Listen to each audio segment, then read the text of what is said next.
kabombo, so yari kita sa bahin sa Rizal Park di sa syudad sang Coronadal kag nagapangita kita sa makalinlain balag nga mga opinyon, nagapamati kita sa opinyon sa pila naton ka mga kabombo. So ari, ang aton nga topiko is regarding sa reaksyon sa anti-dynasty bill nga ginaduso sa House of Representatives. So pamangkuton natin makaupod naton subong si Marcos Bautista. Isa kay estudyante. Marcos, mayong aga sa imo? Mayong aga po, ma'am. Alrighty. So, una nga pala mangutanon. Kung ikaw maglantaw, dapat ba manginlayi ang anti-political dynasty bill nga ginaduso sa House of Representatives?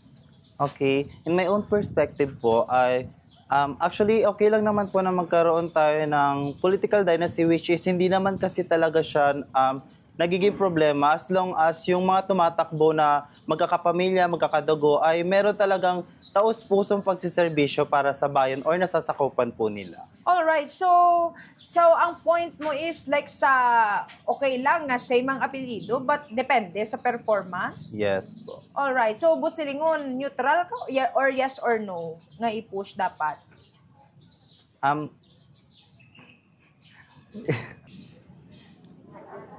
Yes po.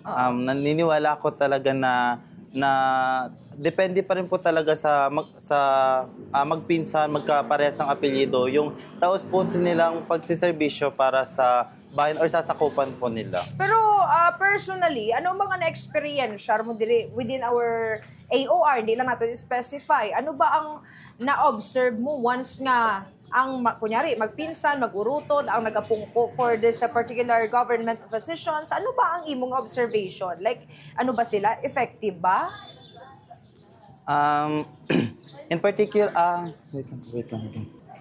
Okay, based on my observation, sa ibang lugar na kung saan meron talagang hindi maiiwasan na magkakadugo or magkakapare-parehas ng apelyido, ay meron naman talagang epektibo na talagang masasabi nating maganda ang pamamahala pagdating talaga sa serbisyo sa lugar po nila. Okay, so since nagaboto ka na, ano ba dapat ang kinahanglan nga mga qualities sang isa ka leader sa mga Pilipino? Like, syempre, nagahilapit ng 2028 Yes po.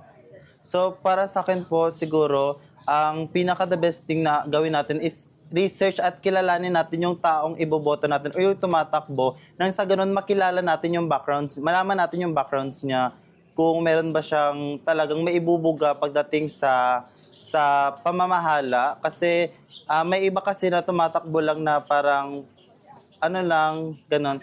So, para sa akin, na sa susunod at sa paparating na halalan, ay sisiguraduhin ko talaga na yung iboboto ko ay talagang karapat-dapat na maupo para sa ikakabuti rin ng ating lugar. Okay, so by this time, ano ang mensahe mo sa tanan natin ng mga kabombo nga nagapamati? Like, piece of advice, especially sa ginadusong-subong anti-political dynasty. Kaya syempre, in general statement mo na lang sa mga desisyon, sa kung sino ang mga gusto nila iilihir sa posisyon.